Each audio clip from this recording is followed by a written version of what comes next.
Welcome to our second seminar this week. Today we give, together with my colleagues Sander and Martijn, we will try to, in a short period of time, give you an insight of the use of the multiphase capabilities of STAR-CCM.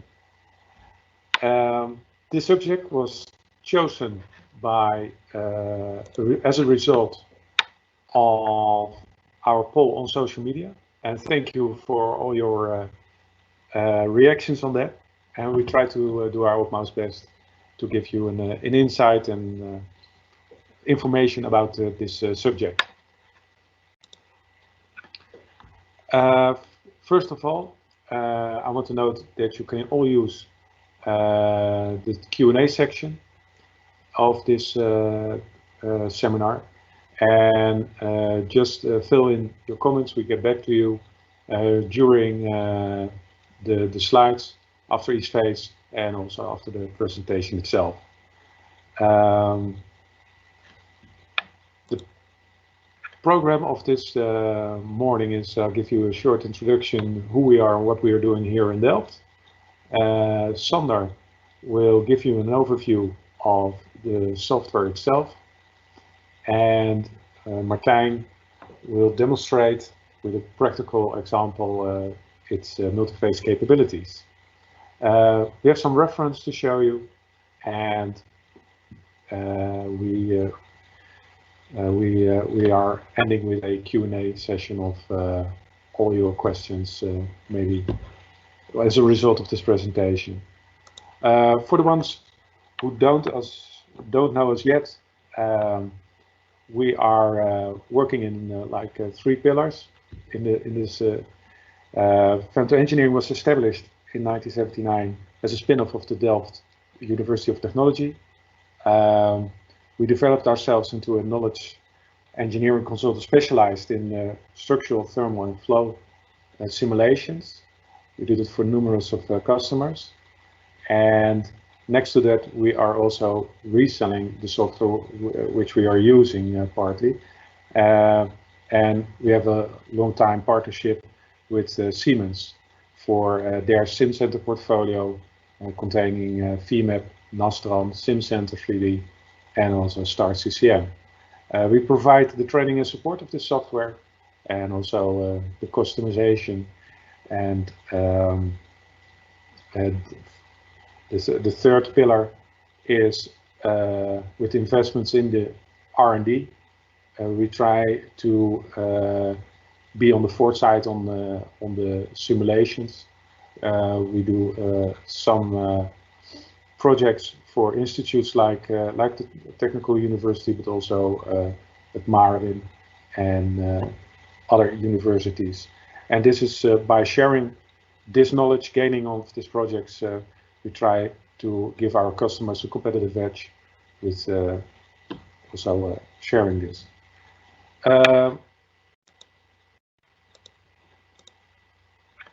Our customers are diverse in all industries and sizes.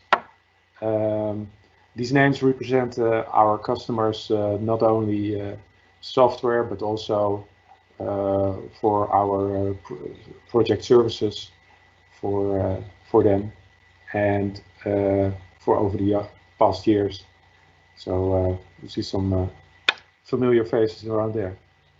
The next phase, Sander will give you an introduction about STAR-CCM, and I hope you enjoy it. So welcome everyone, welcome to a little insight and overview of STAR-CCM. So what is STAR-CCM? STAR-CCM is a tool where you can predict the performance of a product, and it spans different engineering disciplines. STAR-CCM is such a tool that has it all. It's a all-in-one solution with precise and efficient multidisciplinary technologies in one integrated user interface, and it's a complete platform for simulating products and designs that work under real conditions. So a little story behind STAR-CCM. Over the past 50 years, Simcenter STAR-CCM has really come a very long way. In 2006, the first version of the code was released with its single integrated environment and client-server approach. It was a real shift in how CFD was done. And from that start, there's been a rapid growth in capabilities. And one of the first other things that was introduced, one of the real building blocks of the code that it is today, was the mesh pipeline. It also became the first industrial CFD code to leverage polyhedral meshing as well. Moving along from there in 2010, the price of computational hardware was become cheaper, and it seemed that license costs were starting to become the limiting factor in terms of hardware adoption. So Siemens broke the paradigm by introducing the power session license, which allows you to massively parallel simulation on an unlimited number of cores for a single fixed cost, breaking the link between software costs and hardware utilization. In 2012, they were the first industrial code to introduce overset meshes, enabling users to more easily model moving mesh scenarios. After that, in 2015, they integrated a finite element solver to move beyond the industrial CFD to a true multi-physics code for fluid structure interaction, and more recently, electromagnetics as well. In 2017, they acknowledged the fact that simulation was becoming an integral part of the design process, and the design exploration was an absolute key in actually getting better products faster. And so they introduced Design Manager, a fully single integrated approach, enabling design exploration and optimization. And that brings us to nowadays, today, where they continue to grow the automation capabilities, the exploration tools, and the comprehensive multiphysics. But let's have a look at the key elements of STAR. One of them is a parametric model. So to enable the possibilities described on the a number of things are required in a virtual design tool. The first one is a parametric model, as this enables easy and automated changes of design, which in turn enable design space exploration. Since Simcenter STAR-CCM, it includes both a built-in parametric 3D CAD tool and bidirectional connectivity to external CAD or PLM tools. Secondly, flexible and robust meshing is required to cope with the automatic design changes done in the design space exploration. When the CAD is changed, the mesh needs to adapt automatically. This is realized in STAR through the full automated meshing process. STAR-CCM brings a comprehensive suite of multi-phase and phase interaction models to predict and understand real-world behavior. As fourth, STAR-CCM has the ability to use a wide range of methods to balance compute time and accuracy because of the use of fast solvers with excellent scalability. To this all, STAR-CCM has a powerful integrated post-processing and visualization environment with tools to understand complex interdependencies. Then you also need an automatic workflow to easily change design in the CAD and redo the full mesh run analysis loop for a new design. This is available through the integrated environment, including every required step in STAR-CCM. And the last benefit of STAR is an integrated intelligent design exploration capability where the heat design optimization technology is leveraged into STAR-CCM. So what it is about STAR-CCM that makes it different, it's built up around 4 pillars. The first one is a high fidelity digital twin. How can you handle more complex geometry and more complex physics within STAR so that you have the confidence in your design decisions? The second pillar is all about going from a single design point to hundreds of design points so that you can drive innovation and stay competitive. Of course, providing a high fidelity digital twin and running hundreds of designs, these are great things in theory, but unless you can make those decisions in a reasonable amount of time, that value is lost.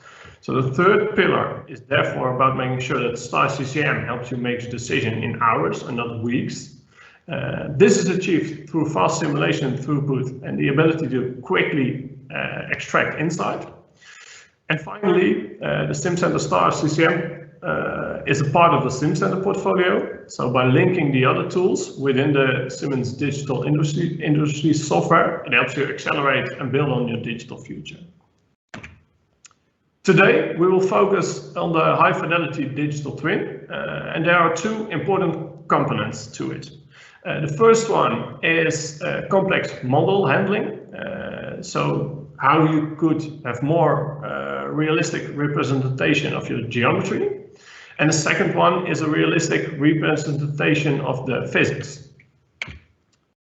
Starting with the complex model handling, increasingly there is a wish and need to include more details of geometry and more of certain systems. Unfortunately, going from CAD to mesh has often been the bottleneck in this process.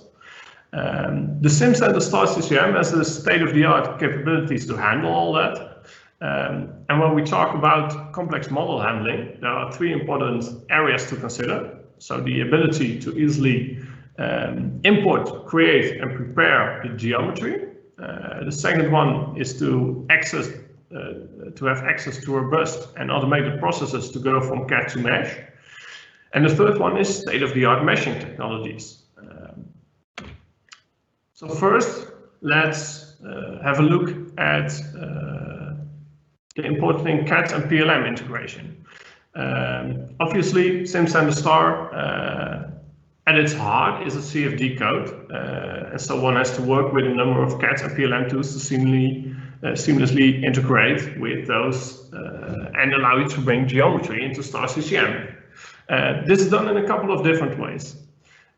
It's allowed to import geometry in both native and neutral formats. That's absolutely critical to be able to easily, seamlessly get geometry into your CFD environment. The link with PLM is also critical, so the ability to transfer metadata, materials, and geometry from your PLM system, giving you that end-to-end traceability from CAD to simulation. Finally, a native link with the CAD tools for geometry updates is also important. The CAD clients provide a bidirectional link between Simcenter STAR-CCM and the CAD environment. You can thus very effectively explore different designs within STAR-CCM, modifying the geometry using a native CAD tool and plugging that into the Design Manager solution for automated design exploration and optimization. Of course, this is just the first step. From there, you must also make sure that it is ready for the simulation. In this regard, Simcenter provides a number of powerful tools. First of all, Simcenter STAR-CCM has an integrated 3D CAD modeler, allowing you to create, repair, and modify geometry. It's also an environment where you can actually parameterize your geometry. Besides of that, Simcenter STAR also has a manual repair tools that enable you to repair the geometry using tessellated surfaces. And it also brings you an industry-leading surface wrapper that has a fully automated approach for doing some repair work. So you've got your CAD in, you have repaired it, and you now are ready to generate a volume mesh ready for simulation. Within STAR-CCM, there's a range of scalable, flexible meshing tools, all part of the meshing pipeline. And as I mentioned earlier, this meshing pipeline is one of the key specs of STAR-CCM. It allows you to automatically go from import through the volume mesh in a repeatable manner, and it enables incorporating design changes as a part of the process. The second important component of the high-fidelity digital twin is the integrated multiphysics, where we dive a bit deeper into today. What we are talking about here is access to a broad range of comprehensive set of multiphysics capabilities to allow you to model realistic physics and predict real-world performance. A couple of applications that are used in it today are shown here. So like evaporators, condensers, coating, multiphase pumps, etc. And those models are basically based on 7 different models in STAR-CCM, and each have their different strengths. And as a suite of models, they can be used in combination to cover all the needs you have. And as I mentioned, the backbone of Simcenter STAR-CCM is an industry-leading CFD. And that also includes a state-of-the-art validated solvents with both segregated and coupled approaches. It also brings you comprehensive heat transfer technology to model heat transfers between fluid and solids. This includes radiation models to ensure accuracy and model realism. And it also brings you flexible moving and adapting meshes. Adaptive meshes allow you to automatically and easily adapt your volume mesh based upon the physics within it. This helps drive down simulation time as well as increase model fidelity. Outside of that, it has a large number of competitively distinct technologies within STAR-CCM to provide accurate and realistic simulation. These include a unique hybrid multiphase approach. This is an approach that allows you to easily transition between different multiphase models depending on the scenario.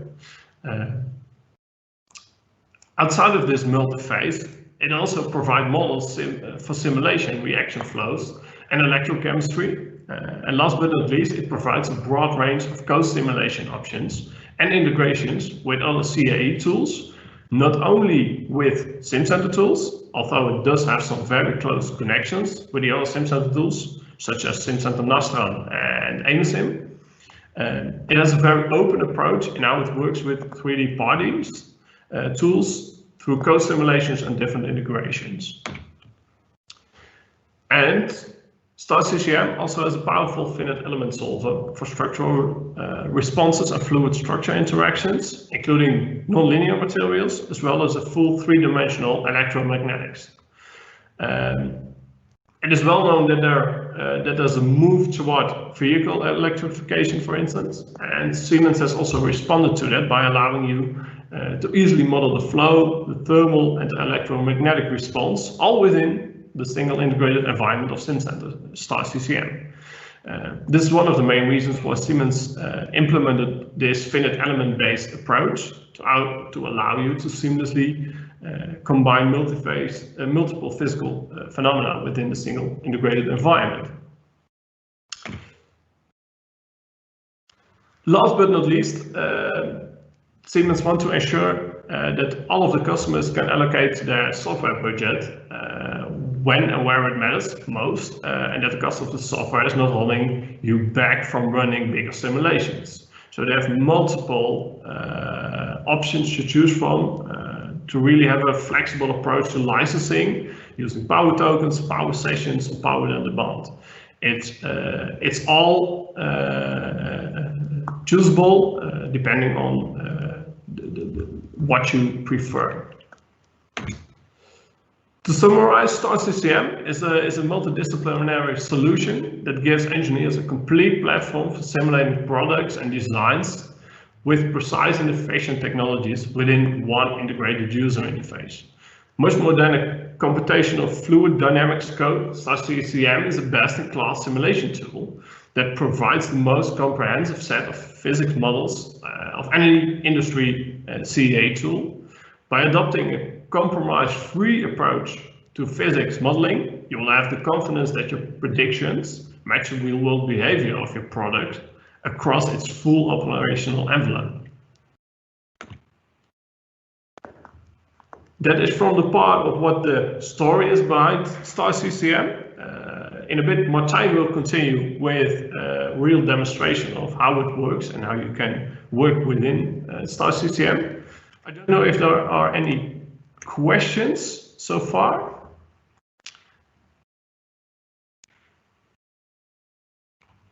Maybe a fun fact to tell you all is a question that came up my mind a while ago, why the STAR-CCM plus stands for. I did a little bit of digging, but it stands for simulation of turbulent flow in arbitrary regions, the STAR part, and the CCM part is computational continuum mechanics, and the plus stands for that it is C++ based. So that's a nice to know fact about the name.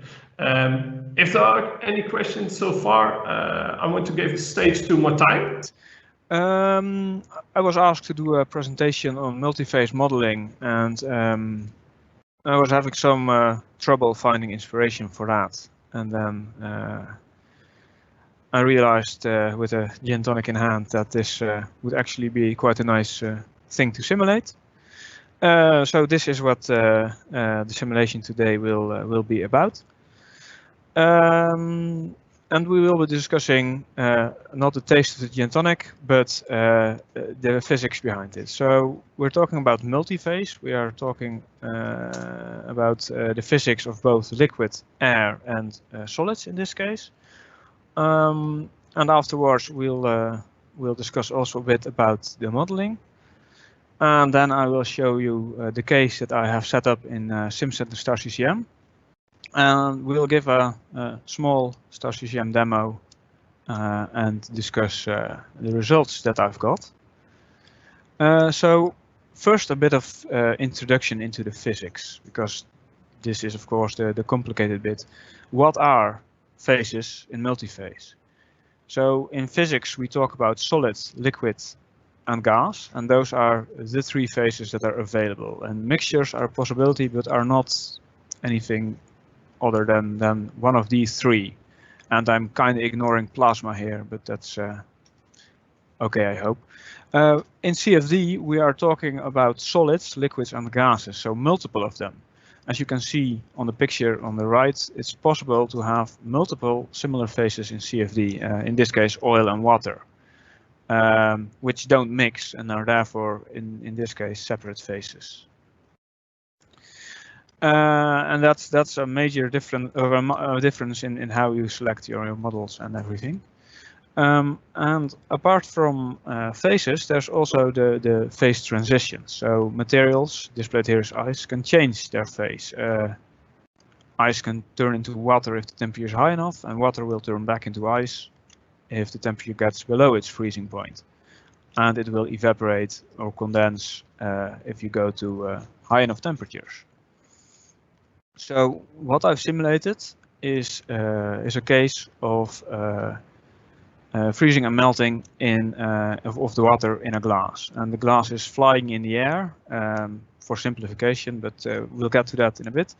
So the water will be at its transition point to ice, and then it's subjected to a cold airflow, and that will cause the water to freeze. And after everything is frozen, the airflow is heated and the ice will melt again. And at the center of the ice we have a temperature probe to see the temperature there, and we will see the solid fraction at the end. So first off, we're going to show the meshing and physics assignments that Sander already mentioned. Well, I'll do that in a live demo. Let me see. So here we have the geometry in STAR-CCM, and you can see in my mesh scenes that they are empty. There's no mesh in here. And to mesh this, we simply have the geometry. We've assigned it to its respective regions, and now we create a single meshing operation. This will namely the automated mesh, and we can run that in parallel, and we select the meshers that we want for it. So in this case, the mesher for the surface mesh, the polyhedral one, and the prism layer mesher. And then with custom controls, we can define some additional stuff, like there's no need for a prism layer in the solid, and we have a small refinement box around the glass so that we have a coarse mesh outside it for fast calculation time and a small mesh around it for sufficient refinement. Running this mesher will take a bit more than a minute, so that's a bit long for the short time we have in the masterclass. So I cheated and I ran the mesher. And you see that some of the picture has changed. The color of the mesh, the surface have changed, and you can also see in this cross section that we have the coarse mesh, fairly coarse mesh around it, and near the glass, I can zoom in on, we have a much finer mesh. And this is just the same picture, but now with volumetric elements, just to show you how they look a bit, because they are polyhedral, as Sander already mentioned, and they always look kind of cool, I think. It's not what we expect from structural meshing with the tetrahedral or quad meshing. So in this, I'll go back to this one. In this geometry, we have a set of models, which should be empty, and we can very easily select all our models and go take them to get to a to our simulation. So even though it's fairly complex geometry, as you see, it's easy to deselect as well. But if I want to do a simulation of this, I would say it's 3D. I have two phases, so I select Eulerian multiphase, and I have a liquid in it, so I will need a method of getting that interface really sharp, and that's the VOF method. It's going to be unsteady, it's going to be turbulent, with the K epsilon turbulence model. And then we need to say what sort of temperature model do we need, and that's going to be multiphase segregated temperature. Since gravity exists, we will add gravity, and we will add solution interpolation. And that's it for the first bit. Now we need to assign the materials that we have. So we create a new phase, and in its models we make it a liquid, and we select the user-defined equation of state. I'm not going to show those because they are quite extensive to set up, and we don't have all the time for that. But I could answer the questions about that afterwards if you like. We set it to melting and solidification, otherwise it wouldn't work. And we have two additional options: the mushy zone and the slurry viscosity. And this is just to these are requirements for the meshing and the solidification. And then we have another phase, and that phase will simply be air. So it's a gas and it's an ideal density, and all the others we won't need. Then there's one last important bit to select in these models, which only becomes available after setting the others, and that's the melting solidification flow stop. So once it ice, it should stop flowing. And yeah, after that, this model is basically set to run. And back to the demo. So yeah, I didn't I didn't show the actual meshing, but I showed you the quick setup, and yeah, it will take a minute, so it's a bit too long. But this pipeline is completely automated. So if I change the geometry, if I want a bigger gin tonic, then I would edit the geometry and rerun the meshing, and it would automatically take into account all the changes that I've gotten. And as you could also see, my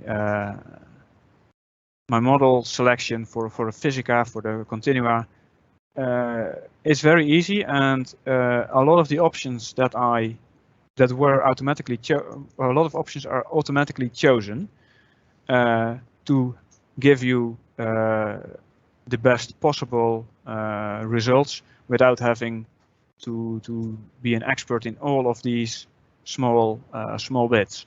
And of course, you can turn off automatic mode selection and do everything yourself, but it's very nice that it actually does this for us. So after the modeling, we come to the simulations of the freezing and the melting part. It will take a while to freeze and to melt. In this case, it would take 6 hours in real time for the ice to melt, to freeze and to melt again. And it also takes quite a while of CPU time to calculate all of this. But that's because there are still quite a lot of elements, and it is a very long time to simulate. And afterwards, I'll also show you I'll also show you in a bit the post-processing with the visualization tools that STAR-CCM has. I won't be doing that from internally. I'll just show you the results that we've got and that we have post-processed, because they're nicer to look at. So what we have is a movie, and this is the ice forming and then melting again. So the movie is going quite fast, but the time it took for the ice to melt is to fully solidify is about 2 to 3 seconds, which corresponds to more than 1.5 hours.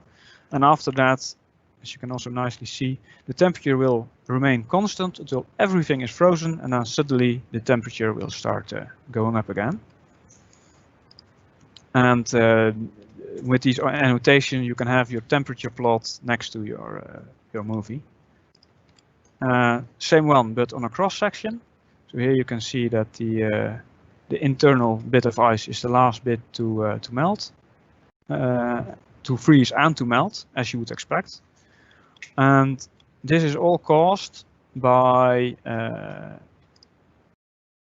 temperature again, by the hot air flowing over it, the cold air at the start, and then the hot air after a while. So yeah, it's just a bit of a small simulation showing you some of the capabilities of STAR-CCM. One of the things that I can't show you because I won't be running the simulation is that during the simulation you can pause it, you can change settings, and you can set it to run again. And that's very useful because you can adjust time steps, mesh sizes, everything during your simulation, so that you can get good results quickly. And if you find something is not entirely correct, but then you can also change this during your simulations. And the post-processing is very extensive. It's you can show a lot more than I've had time to show you here. So yeah, with that, if there are any questions, I'd like to hear them. Yes, Martijn, thank you for your clear presentation. One of the things that came in, you were talking about the duration of the simulation, how many time it took. Can you explain it a bit further? Sure. So this is a transient simulation, unsteady. So it will need some calculations every time step to get it to converge, and then it will need a lot of time step for each moment in time that you want to simulate. So in this case, it's a fairly large time step, but you still need a lot of them because, as I said, the total physical time that we were simulating was 6 hours, and on my desktop it took about 12 hours to run a calculation like this, and I think that's fairly good because it's over 1 million elements that we're simulating, and on just a desktop, high-end desktop computer, So fun fact, if I did this on a cluster or a larger computer, I could simulate this faster than real time. Okay, thank you for your clear answer. One of the other questions that came in, I think it's about one of your slides where you showed the temperature plot. And the question was, what is the strange step function line in the temperature plot? So maybe you could go back to one of those slides. So this is the, I think this one, they mean this one, and then it should play somewhere like, yeah. So it's a good question, I think. So at first, we have all the water at 0 degrees at this freezing point, and we are cooling it until just about everything has solidified. So the temperature won't change, as during phase transition water will remain the same temperature. And then afterwards, when we start heating it again, it will start melting. So no temperature change is expected. And then at the end,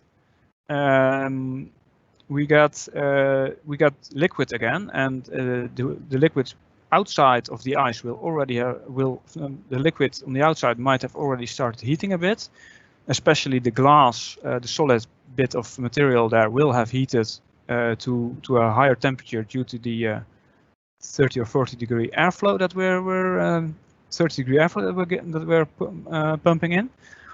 And then at the moment the last of the ice has changed into water, it will start heating quickly, and you will also get convection and conduction through the water. And then I think it's because it's a fairly big time step that you get a change as sudden as this. You still get a rapid change in temperature just after the melting has stopped, but it would not be a jump like this, I suppose. And I hope that answers the question. I hope I was thinking about the right line. On the other one, in the movie, you can also see it at about, here it's still cold, and then here it is a very sudden change in temperature. And that's because in about 20 seconds, all the air will be blown out, will be refreshed, and it will go from minus 10 degrees, all of the air will be transitioned into by the 30 degree hot airstream. But that just happens in 2 iteration steps for us, so it's very fast. Okay, thank you, Martijn, for your clear answer. One of the other questions that came in, it's a bit of a remark, was a question, what about Y+? It was something that the person read a lot about, but he barely saw it used in simulations. Can you? Yes, I suppose it's a fair enough question. So Y+ is about the first element thickness in your simulation, and it's basically it's in the boundary layer, and it's a fairly complicated story to rehash in its entirety.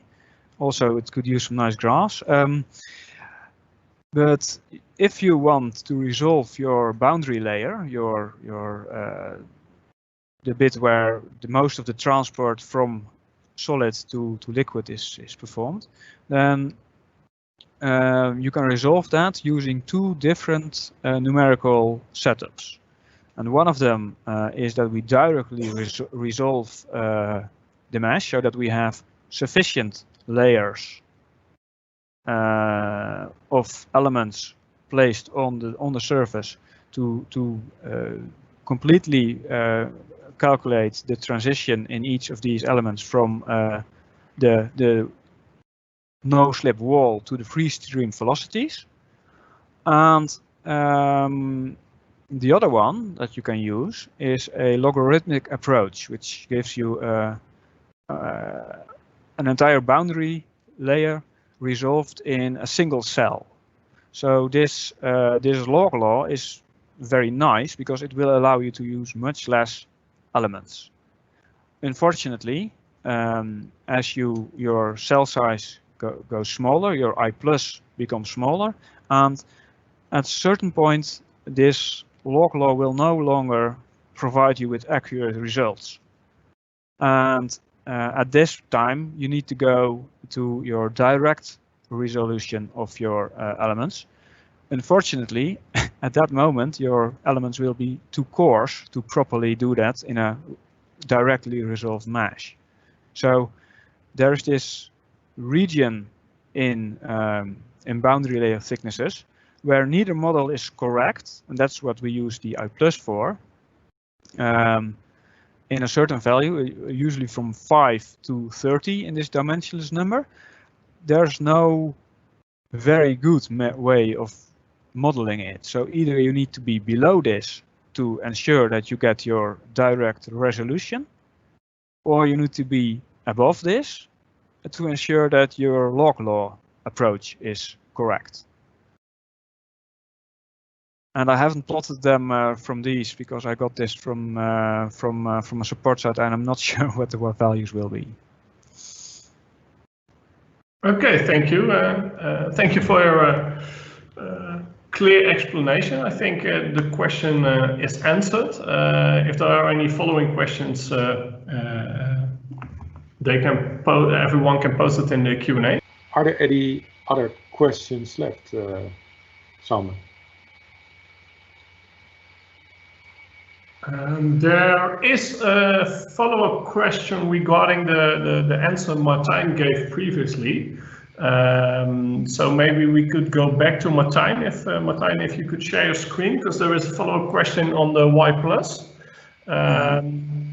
Because someone is trying to simulate a flow of a wing, but when he's trying to make sure his Y+ value is correct, his mesh seems to become much too fine.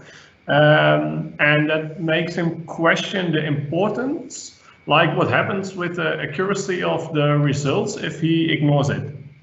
What I'm showing now is the Wikipedia page for this, because it's quite comprehensive in its explanation.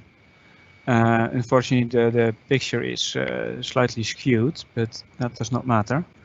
And I mentioned it earlier that we have this law of the wall, and it's a logarithmic function for most stuff. So in your direct resolution, you are in this region. And once you go past that, you can see in this line that your mesh is becoming too coarse. You are over-predicting your dimensionless velocity by quite a lot. On the other hand, the other one is the logarithmic part, which is, because this is a log-log scale, a straight line. And in this area, again, you can see that you're also over-predicting your dimensionless velocity by a lot. And only after this part that's been shown, only after this part do you get a proper definition of your Y+. And once you go above a certain value, things will once again start to change. So in that respect, your I+, if you're trying to directly resolve your mesh, then your boundary layers at least will become very fine, and you will need a lot of them to grow to your core mesh size. Whereas if you're getting too many elements and you are fine with resolving it using the log law, then you can go coarser already. And so it is for the best result, it's important to have one of either region. That said, there is a transition, bit of transition code for interpolation within STAR-CCM, which we still advise people to use the Y+ either larger than 30 or smaller than 5, but it will predict. It will give you a prediction using a blending function of these two properties. So it's not the worst if you get get some values of your mesh, your I+ within this range. But if possible, we would always recommend you don't do that.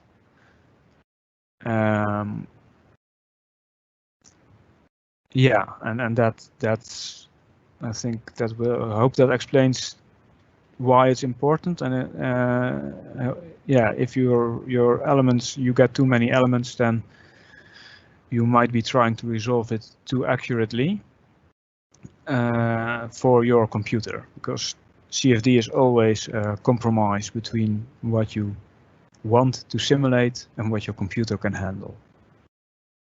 If someone after this mini masterclass is thinking, I have another question left, feel free to contact us via website, social media, through email. That's never a problem.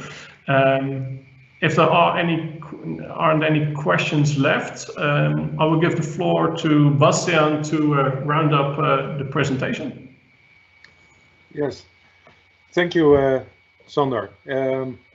If you think I'm vacuum over here, it's overheating of my laptop. So that was the remark I get from a colleague. I want to round up with follow us on social media. We are on them regularly. We have a YouTube channel with some great videos, and regularly we post new stories of projects, the people, my colleagues, and the news items presented by Siemens or ourselves. For next summer, or this summer, we have some new polls and dates coming up for the next Simcenter 3D and STAR mini masterclass. So check on that, and I hope we get the same kind of reactions we have this week. And I would thank you for your attention, and see you later on. Bye.